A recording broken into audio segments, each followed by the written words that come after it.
கட்டுப்பாட்டை இழந்த கார் மோதி இருவர் உயிரிழந்திருக்கிறார்கள். மேலும் விவரங்களை எமது செய்தியாளர் சுரேந்தர் வழங்க கேட்கலாம். சுரேந்தர், இந்த விபத்திற்கான காரணம் என்ன? முதற்கட்ட தகவலை பதிவு பண்ணுங்க. வணக்கம். வானகரம் சிக்னல் அருகே அரங்கேறி இருக்கிறது இந்த கொடூர சம்பவமானது.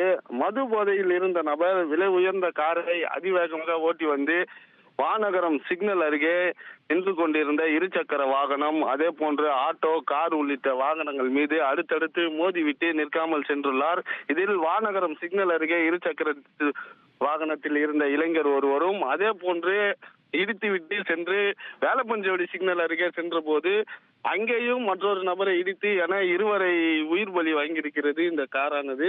மது போதையில் இருந்த நபர் அடுத்தடுத்து அதிவேகமாக வாகனத்தை இயக்கி சென்று இருவரை ஏற்றி கொலை செய்திருக்கிறார். அதே போன்று அந்த நபரை துரத்தி பிடித்து தற்போது திருவேற்காடு அருகே போலீசார் மடக்கி பிடித்து அந்த காரையும் பொதுமக்கள் ஆத்திரத்தில் சூறையாடி இருக்கின்றனர். இந்த நிலையில பிடிபட்ட நபர் யார் என தற்போது போலீசார் அவரை கைது செய்து காவல் நிலையம் அழைத்து சென்று விசாரணை செய்திருக்கின்றனர். இந்த நிலையில பிடிபட்ட நபர் மது போதையில காரை இயக்கி வந்திருப்பது தற்போது தெரிந்திருக்கிறது.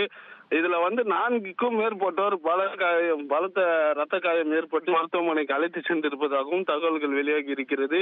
மது போதையில வானகரம் சிக்னல், அதே போன்று வேலப்பஞ்சவடி சிக்னல் என அடுத்தடுத்து 2 இடங்கள்ல காரை ஏற்றிய நபரால அந்த பகுதி பெரும் பரபரப்புக்கு உள்ளாகி இருக்கிறது. இந்த நிலையில இறந்த நபர்களின் உடலை மீட்டு பிரேத பரிசோதனைக்காக போலீசார் அனுப்பி வைத்து இந்த கொடூர சம்பவத்தில் ஈடுபட்ட நபரையும் கைது செய்து விசாரணை மேற்கொண்டு வருகின்றனர். மது போதையில காரை ஓட்டிய நபர் தற்போது 2 உயிர்கள் 4 பேரை காவு வாங்கி இருக்கக்கூடிய சம்பவம் இந்த பகுதியில பெரும் பரபரப்பை ஏற்படுத்தியிருக்கிறது. 2 கிலோமீட்டர் தொலைவிற்கு காரை நிறுத்தாமல் சென்ற நபரை பொதுமக்களே பிடித்து காரின் கண்ணாடி முன்பகுதியும் பின்பகுதியும் உடைத்து அந்த நபரை பிடித்து காவல் நிலையத்தில் ஒப்படைத்திருக்கக்கூடிய சம்பவம் பெரும் பரபரப்பையும் அச்சத்தையும் ஏற்படுத்தி இருக்கிறது. விவரங்களுக்கு நன்றி சுரேந்தர். இனி செல்லும் இடமெல்லாம் செய்தி. தந்தி டிவியின் வாட்ஸ்அப் சேனலை ஃபாலோ பண்ணினா செல்லருக்கும் இடமெல்லாம் செய்தி. இதோ QR கோட் இப்பவே ஸ்கேன் பண்ணுங்க, ஃபாலோ பண்ணுங்க.